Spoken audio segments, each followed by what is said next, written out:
ഒമ്പത് 3:30 വരെ എക്സിക്യൂട്ടീവും ഇൻഷർട്ടും, അത് കഴിഞ്ഞാൽ ബാഗി ജീൻസ് ഇട്ട് കറങ്ങുന്ന ഒരു സാറ്. പാസ് ഔട്ട് ഒരു പയ്യൻ എനിക്കുന്ന കോംപ്ലിമെന്റ് ആണ്. Welcome to teacher talks part 3.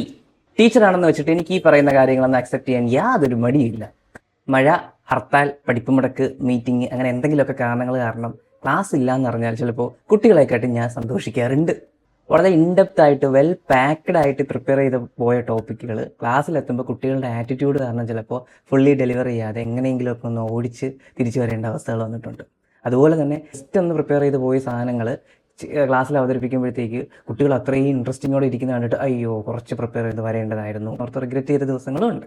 പല ഏരിയാസും പല ടോപ്പിക്കുകളും ഇത്രയും വർഷങ്ങളായിട്ടും ഇന്നും എനിക്ക് ഫുള്ളി അണ്ടർസ്റ്റാൻഡ് ചെയ്യാൻ പറ്റില്ല. ഞാൻ ലൈഫ് ലോങ് ലേണറായിട്ടാണ് എന്നെ പരിഗണിക്കും. ടീച്ചേഴ്സും വാലിഡേഷൻ ആഗ്രഹിക്കാറുണ്ട്. കുട്ടികൾ വന്നിട്ട് പഠിപ്പിച്ചത് മനസ്സിലായി എന്ന് പറയുന്ന ഇന്നത്തെ ഔട്ട്ഫിറ്റ് കൊള്ളാം എന്ന് പറയുന്നത് വരെ ഭയങ്കരമായിട്ട് സന്തോഷം തരും. വിവിധ ഡിപ്പാർട്ട്മെൻറ്റുകൾ, വിവിധ ഫാക്കൽറ്റി പലരുടെയും മാനറിസംസ് അല്ലെങ്കിൽ ടീച്ചിങ് സ്റ്റൈൽസ് അതൊന്ന് ഇൻസ്പയർഡ് ആയിട്ട് അതെൻ്റെ ടീച്ചിങ് ലൈഫിൽ കൊണ്ടുവരാൻ ശ്രമിക്കാറുണ്ട്. പിന്നെ എത്രയൊക്കെ ഡിപ്ലോമാറ്റിക് ആയാലും ചില ബാച്ചസിനോട് ഒരു പ്രത്യേക അഫെക്ഷൻ ഫീൽ ചെയ്യാറുണ്ട്. അതൊരിക്കലും അവർ അക്കാഡമിക്കലി വീക്ക് ആയതുകൊണ്ടൊന്നും ആവില്ല, മറിച്ച് അവരെനിക്ക് പ്രൊവൈഡ് ചെയ്ത കംഫർട്ടബിൾ ആയിട്ടുള്ള productive and satisfactory teaching environment ഉണ്ടായിരിക്കും. എൻ്റെ പ്രൊഫഷണൽ ലൈഫും പേഴ്സണൽ ലൈഫും തമ്മിലുള്ള ബാലൻസിങ്, ആ കുട്ടി പറഞ്ഞതുപോലെ വർക്കിംഗ് അവേഴ്സിലുള്ള എക്സിക്യൂട്ടീവ് ലുക്കും പിന്നീടുള്ള കാഷ്വൽ ലൈഫ് സ്റ്റൈലും. ഞാനൊരു അക്കാഡമീഷ്യനാണ്, എഡ്യൂക്കേറ്ററാണ് എന്ന് വെച്ചിട്ട് ഞാൻ ഫുൾ ടൈമും ഈ പറയുന്ന അക്കാഡമിക്കൽ കാര്യങ്ങളുമായിട്ട് പോകുന്ന ഒരാളൊന്നുമല്ല. ഞാൻ ഈ ഉത്സവ പറമ്പുകളിൽ കറങ്ങി നടക്കാറുണ്ട്.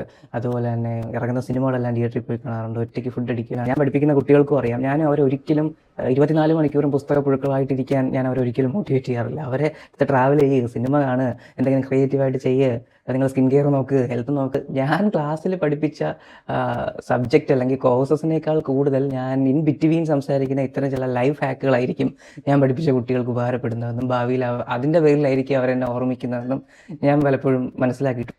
പിന്നെ ഉള്ള കാര്യം പറഞ്ഞു കഴിഞ്ഞാൽ, ഞാനൊക്കെ ഈ കോൺട്രാക്ട് ബേസിൽ അല്ലെങ്കിൽ ഒരു ഗസ്റ്റ് ലെക്ചർ എന്ന രീതിയിൽ ജോലി ചെയ്യുമ്പോൾ ഒരുപാട് കരിയർ അൺസർട്ടനിറ്റീസ് ഉണ്ട്. അതെന്നെ വല്ലാതെ അഫക്റ്റ് ചെയ്യുന്നുണ്ട്. ഈ പറയുന്ന ഫൈനാൻഷ്യൽ സ്റ്റെബിലിറ്റി ഇല്ല എന്നുള്ള കേസസ് ഒക്കെ എന്നോട് പലരും പറയാറുണ്ട്, ഇതൊക്കെ നിർത്തിയിട്ട് വേറെ നല്ല ഏണിംഗ് പൊട്ടൻഷ്യൽ ഉള്ള ഫീൽഡിലോട്ട് പോകണം. അപ്പോഴും ഇതിൽ തന്നെ പിടിച്ചു നിൽക്കാനുള്ള ആകെ ഫാക്ടേഴ്സ് എന്ന് പറയുന്നത് ഈ കുട്ടികൾ തരുന്ന അഫെക്ഷനും അവർ തരുന്ന പരിഗണനയും മാത്രമാണ്. അതല്ലാതെ വേറെ ഒരു പെർക്സും ഞാനിതിൽ സത്യം പറഞ്ഞാൽ കാണുന്നില്ല. ബാക്കി കാര്യങ്ങൾ നെക്സ്റ്റ് എപ്പിസോഡിൽ ഷെയർ ചെയ്യാം. വീഡിയോ ഇഷ്ടപ്പെടുന്നുണ്ടെങ്കിൽ please to follow and share.